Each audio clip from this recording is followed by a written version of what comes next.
Olá, educadores e educadoras e demais trabalhadores. Eu sou Maia Andara, jornalista do Departamento de Comunicação do CPS Sindicato, e a gente está iniciando uma série de iniciativas para manter a categoria bem informada nesse momento turbulento, né? Hoje a gente vai conversar com a Annelise Manganelli. Ela é economista do Departamento Intersindical de Estatísticas e Estudos Socioeconômicos, o GES.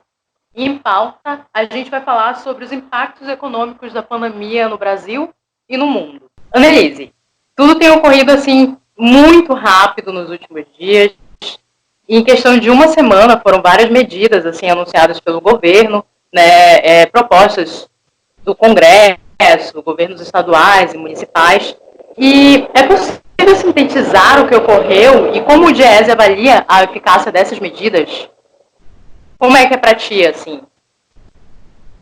Bom, primeiro, uma saudação a todos, né, que estão acompanhando essa entrevista. Agradeço, né, o convite e acredito que esse trabalho do CEPERS, queria ressaltar que é muito importante porque o CEPERS é um dos sindicatos do Brasil que mais se preocupa não só com a sua categoria, mas com os direitos coletivos, né?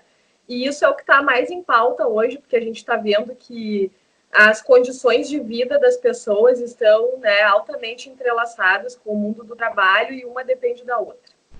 Então, acho que é uma ótima oportunidade para a gente falar um pouco também sobre essas questões. Bom, em relação ao trabalho que o DIEESE vem fazendo frente a tudo que está acontecendo dessa pandemia, né, é um esforço assim que é muito grande para o corpo técnico, mas na verdade a gente ainda conseguiu monitorar uma pequena parte, porque é indiscutível, né, que nós estamos falando de uma crise sanitária planetária, né, essa pandemia, que tem uma velocidade absurda de difusão, né, e com uma grande letalidade. Então, é uma situação, uma crise inédita, né? Isso é o que nós podemos dizer. O que nós estamos fazendo é tentando, de fato, monitorar as iniciativas do governo, né? E também, assim, olhando o que outros países estão fazendo, aqueles que já estão com um contágio mais avançado, com maiores números de mortes registradas, né? E na nossa avaliação, ainda é uma iniciativa muito tímida, fraca, né? O Brasil não está tomando as iniciativas que precisaria estar no estágio em que está a situação, né?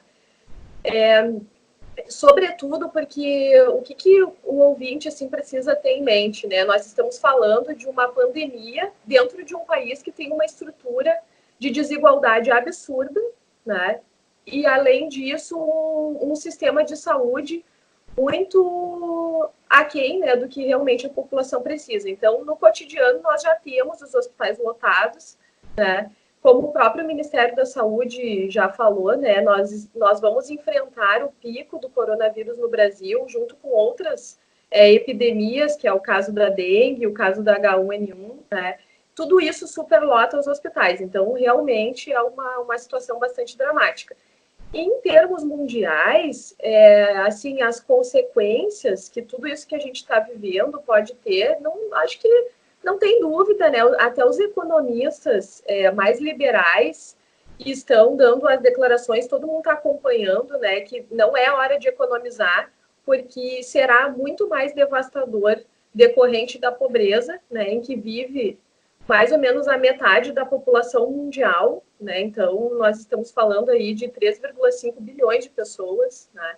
E que não vão ter nenhuma condição de enfrentar esse problema, né? Então, é por isso que a gente olha as iniciativas que estão tendo no Brasil ainda muito tímidas, né? O governo precisa, a sensação que dá é que o ministro da Economia, o próprio presidente, né, que, bom, enfim, todo mundo está acompanhando, vendo como que ele está tratando, né, que é uma gripezinha e tudo mais. Então, assim, a ideia que passa é que eles realmente estão perdidos, né? Enquanto já deveria estar sendo tomada ações, a gente não consegue enxergar nenhum planejamento concreto, né? E muitas medidas foram anunciadas, mas poucas estão conseguindo sair do papel na velocidade em que precisariam estar.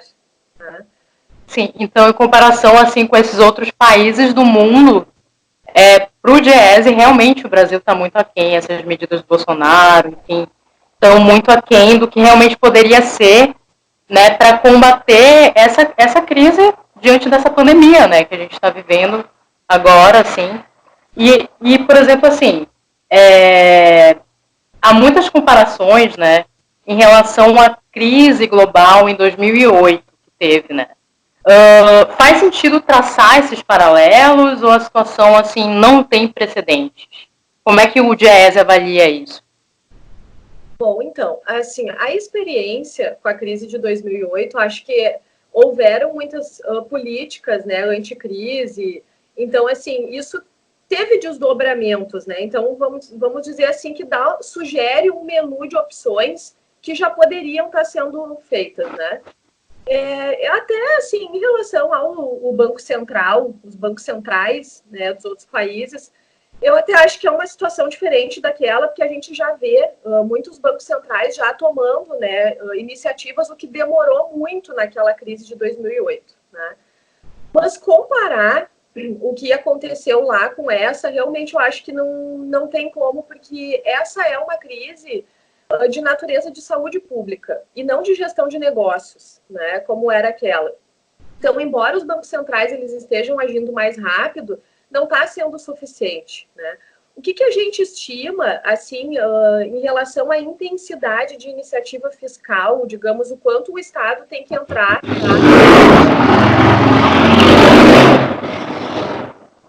o quanto o Estado precisa interferir na economia, né? O que a gente está estimando e tal, é que isso precise, no mínimo, ser de 2 a 4 vezes o tamanho da recessão, digamos assim.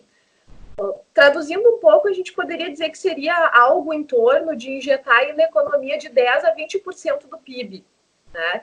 E a gente tem visto isso em outros países, como o caso da Espanha, né, que anunciou um pouquinho antes do dia 20 ali, né, um socorro de 200 bi de euro.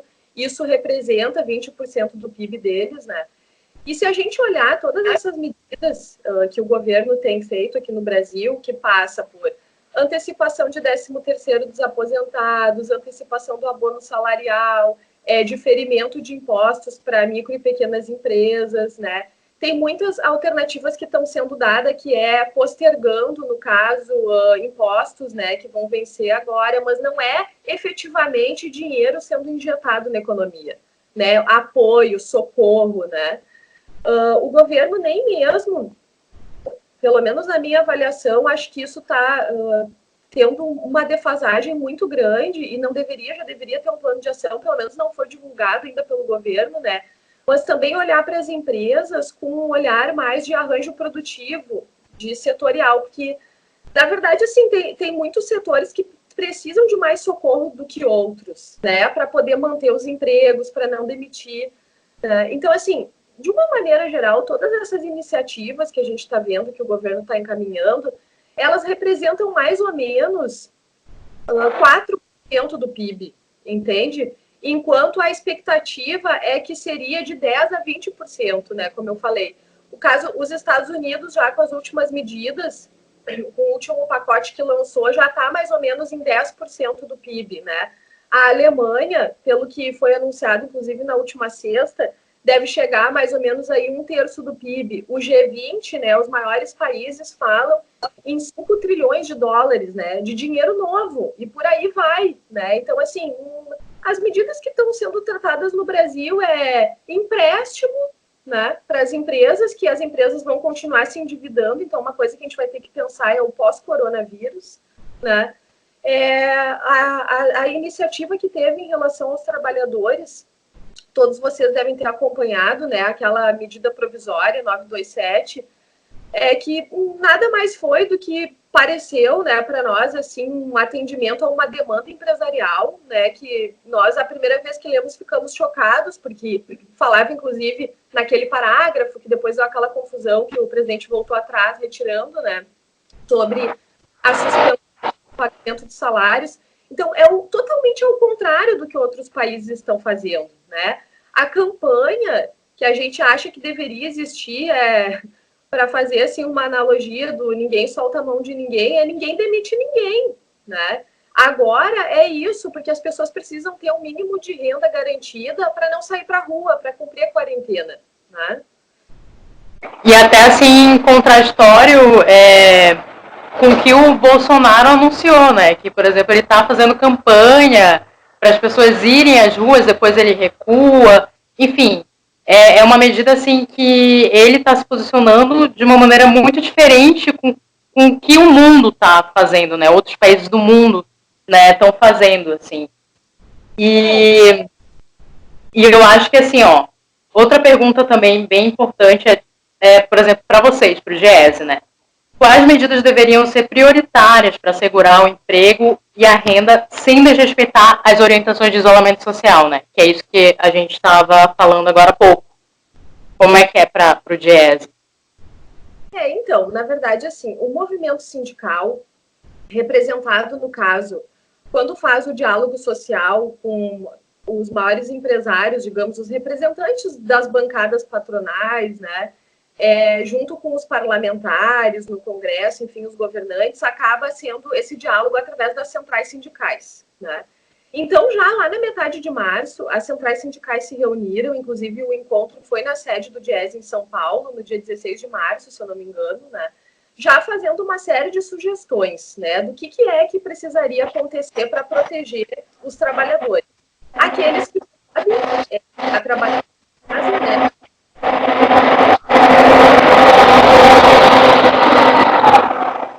São os serviços essenciais, que precisam continuar trabalhando, que é o mínimo de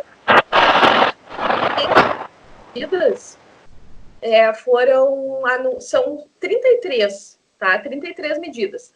Algumas delas, assim, que claro que eu não vou falar de todas, né? Esse material tá no site do Diese, eu acho que é interessante, assim, pelo menos todo mundo que está envolvido, né, com o mundo do trabalho deveria ter pleno conhecimento dele, mas ali tem várias sugestões, por exemplo, o aumento da licença maternidade, garantir estabilidade para os trabalhadores, aqueles que estão retornando de auxílio-doença que possam continuar, né, recebendo o benefício, porque não tem como retornar ao trabalho, então para não ficar sem renda, né, os trabalhadores que estão nos serviços essenciais para que seja redobrada, né, a questão de segurança do trabalho, que sejam ambientes ventilados, que as empresas possam disponibilizar, né, o álcool gel, tudo que, enfim, os médicos, os infectologistas estão orientando para que haja o mínimo de preservação. Também disponibilizar que as empresas possam, né, numa programação, enfim, disponibilizar jornadas alternativas, porque os ônibus também estão em menor quantidade circulando, né? Ou então disponibilizar outros meios. A gente já vê algumas iniciativas, né? Por exemplo, a Ambev agora teve a iniciativa, né, de comprar testes para todos os seus funcionários, também para todos os familiares dos funcionários. Então, assim, isso, num ambiente que nós estamos, né, no caos que isso pode virar, e o empresário que tem a percepção disso, ele já devia estar tomando essas alternativas naturalmente, né? Mas o fato é que muitas vezes a gente tem acompanhado que não, que esse discurso, infelizmente, propagado pelo próprio presidente, de que é uma gripezinha, né? Então a gente viu aqui nas carreatas que tiveram aqui em Porto Alegre, por exemplo, né? Só carrão, né? Participando dessas carreatas. Tinha, inclusive, alguém me falou que tinha uma faixa, né, dizendo eu que pago o teu salário, né? Uhum. Então, assim, nós estamos vendo um comportamento que não contribui em nada numa situação de crise sanitária da dimensão que nós estamos vivendo. Não é esse individualismo, não é, né, isso que nós herdamos, né, que a nossa sociedade tem, ajuda a resolver o problema. O movimento sindical também, eu digo até de uma forma assim esperada, porque o movimento sindical sempre buscou diálogo, sempre lutou para manter a possibilidade de negociação, às vezes no setor público mais difícil, porque o setor público não tem, né, uma garantia de que possa estabelecer uma mesa de negociação. O CEPER sabe, conhece muito bem essa dificuldade, que às vezes o governador nem recebe a gente para negociar, enfim, né?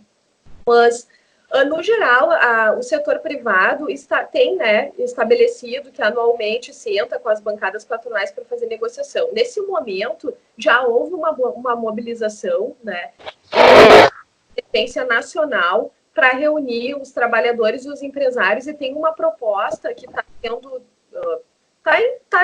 terminando de ser formulada, né, que traz, inclusive, uma série de análises de cenários de impacto, prevendo, né, flexibilizar o isolamento, fechar tudo, não fazer, né, o isolamento e manter as pessoas circulando, o quanto que isso vai gerar em cada um desses cenários, o número de mortes, o número de hospitalizações, o número de quem vai precisar de UTI e o número de testes, né, que precisariam ser feitos. Então, assim, os trabalhadores e boa parte do empresariado estão fazendo recomendações, estão dando sugestões, né? Então, o governo também não pode se isentar achando que isso é uma coisa que ele está fazendo sozinho, né? E quando a gente desce um pouco mais para as comunidades, a gente vai tendo uma aula de política pública, né? Porque, assim, a boa parte das pessoas, embora estejam em isolamento, está tendo muita ajuda mútua, né? Principalmente nos lugares mais vulneráveis, né? Então a gente viu recentemente aí o caso da favela lá, né, de Paraisópolis, onde eles estão tendo várias iniciativas, inclusive montando, né, que é uma coisa que os sindicatos também estão mobilizando para tentar ajudar nesse sentido, que é montar comitês regionais, distritais, nos bairros, né, elegendo líderes dentro desses comitês, por exemplo, como lá que eles fizeram, que cada líder da comunidade fica responsável por 50 casas, né? E aí esse líder, ele tem o dever, no caso, de levar informação sobre o coronavírus para esses moradores, de garantir que as pessoas fiquem o máximo de tempo em casa, evitando o contato social. Também há uma iniciativa, sabendo que o contágio não tem como ser evitado totalmente, né? Mas já estão assim mobilizando para construir um lugar onde as pessoas que vão ser contaminadas, que elas possam ficar isoladas, porque a realidade do trabalhador brasileiro hoje não é que o trabalhador mora sozinho no domicílio, entende? E que ele vai simplesmente, acho que eu estou cansada, eu vou ficar em casa, então para preservar os outros. Não é isso. Ele mora com os pais, com os avós, com, né, os filhos, entende? Então, essa é uma iniciativa também que está acontecendo nas comunidades e outras tantas, né, como distribuição de doações, etc. Então, assim, o governo devia olhar, sinceramente, para iniciativas e aprender, né, como é que se faz isso de uma maneira coordenada, né, aprender a fazer política pública, que foi abandonada, pelo menos nesse último período. Claro. E em relação assim, ao âmbito estadual, assim, como é que vocês avaliam as medidas tomadas pelo Rio Grande do Sul diante desse momento, assim, né? Porque a gente sabe que, por exemplo, o CEPES lutou muito nesse período pelo fechamento total das escolas, porque durante um certo período, né, os funcionários e a equipe diretiva estavam trabalhando, né, mesmo com todas as recomendações de isolamento social, muitos professores e equipe diretiva estavam trabalhando nas escolas, se expondo, né, ao perigo, né, de contágio, enfim, e foi uma luta assim que o CEPES fez, assim, que a gente conseguiu fazer com que fosse feito esse fechamento total, né? E como é que vocês avaliam, assim, nesse âmbito, essas medidas do governo Eduardo Leite, assim, diante da pandemia? Bom, assim, logo no início, quando se começou mesmo já a recomendação, né, de ficar em casa, de parar e tal, deu uma sensação de que ele estava no caminho correto, né? Porque já com alguma celeridade ele encaminhou, né, alguns projetos, a questão do projeto de calamidade pública, orientou o fechamento, fez um pronunciamento razoável, né, pedindo para as pessoas ficarem em casa. Só que no último período para cá, eu acho que aquele pronunciamento do Bolsonaro, ele disparou muita pressão, né? Então, infelizmente, ele está cedendo a essas pressões, né? Então, assim, tem duas coisas. Uma que é um movimento tardio, que eu tô chamando assim, que é faço o que eu falo, mas não faz o que eu faço, né? No primeiro momento, o Eduardo Leite ficou muito nessa linha, porque ele estava falando para todo mundo fazer o isolamento e tal, e é isso que tu disse, mantinha as escolas abertas, né? Isso é uma coisa que aconteceu na capital aqui também. O próprio Marquesan, ele já tinha instituído multa para os idosos que saíssem na rua, para o grupo de risco, já tinha recomendado o fechamento de tudo e tal, mas não tinha liberado os servidores também da prefeitura, né? Então, assim, é uma mesma linha, né, que eles estão alinhados politicamente, então isso foi uma primeira questão. A segunda parte é depois desse pronunciamento do Bolsonaro, que eu acho que atrapalhou e muito, porque acabou inflando pessoas que estão parcialmente informadas do que é esse coronavírus, né? Pressionando aqueles que, enfim, que não pensam, né, no caos social que isso pode virar, que estão apenas preocupados com a sua condição, com a sua perda de renda, possivelmente, né? Que estão olhando para o mercado financeiro nesse momento, que não tem nada a ver, não tem conexão nenhuma com a realidade do trabalhador, tá? E o que acontece? Aí o Eduardo Leite agora voltou atrás, né? Tá cogitando aí abrir como é que vai voltar o isolamento, como é que vai voltar, né, ao trabalho, se isso vai ser de uma vez só, se não vai ser, mas assim, na nossa avaliação, isso é um erro, né? Se tu perguntasse assim, o que os economistas acham, quanto tempo ainda vai durar essa situação? Para ter uma ideia, né, se os governadores, os prefeitos, quem é que está tendo um direcionamento razoável? Os economistas não sabem isso, né? Mas o que eu posso dizer é o seguinte, eu acho que a gente está mais longe do fim do que perto, né? Então, se nós estamos mais longe do fim do que perto, a gente mais do que nunca precisa, nesse momento, escutar o que os agentes sanitários, o que o pessoal do Ministério da Saúde, quem conhece mesmo isso, quem tem experiência, está orientando, né? E nenhum especialista de saúde está dizendo para flexibilizar o isolamento.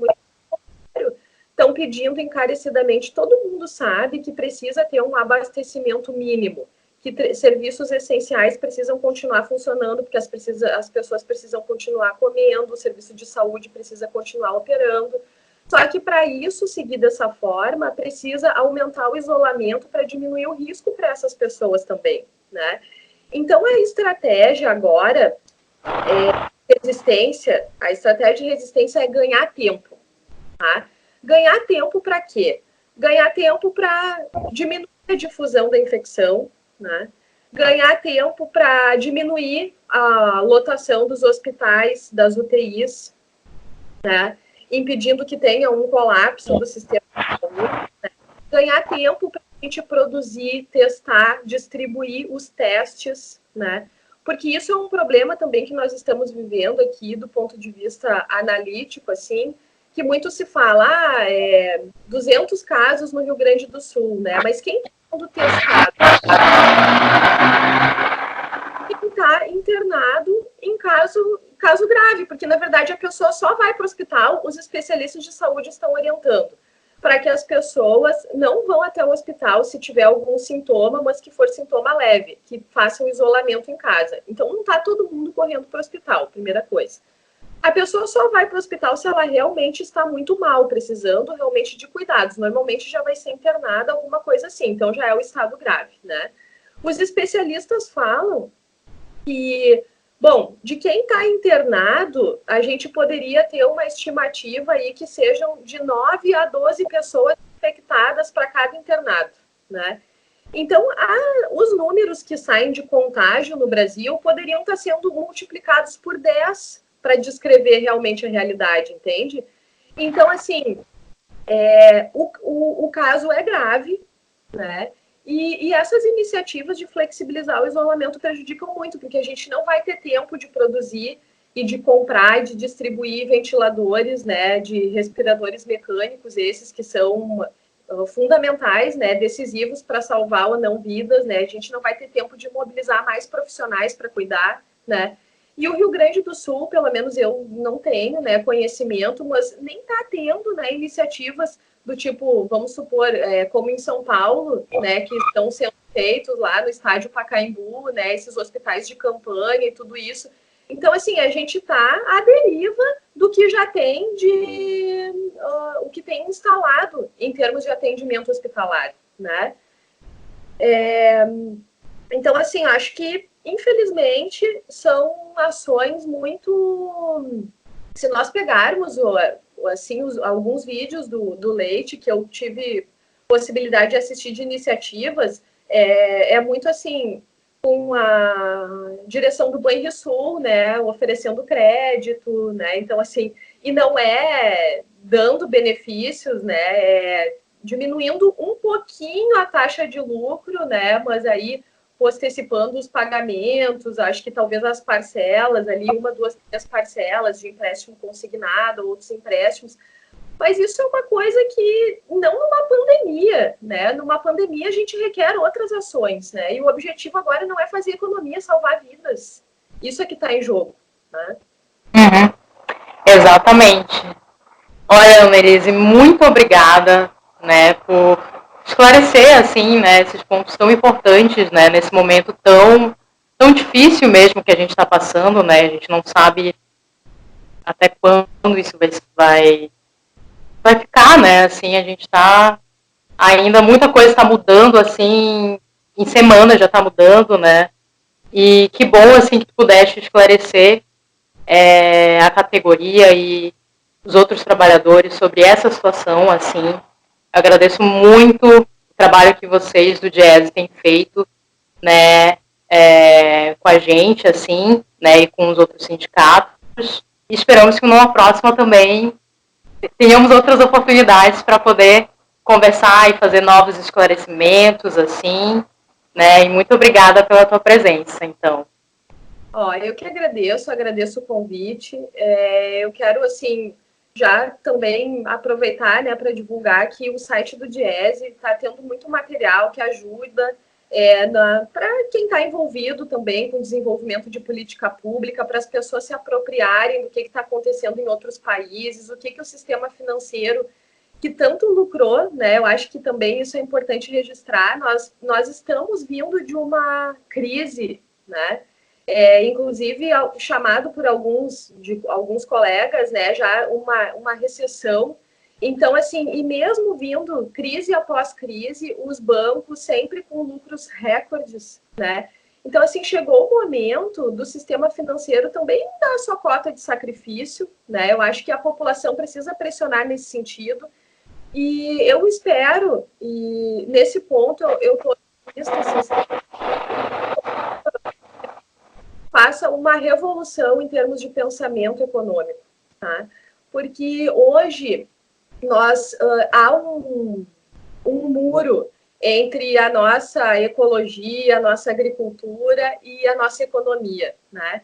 E muitas dessas doenças, muitos desse vírus, né? Muito de tudo isso, dessas epidemias que acontecem, tem a ver com a forma de vida das pessoas, né?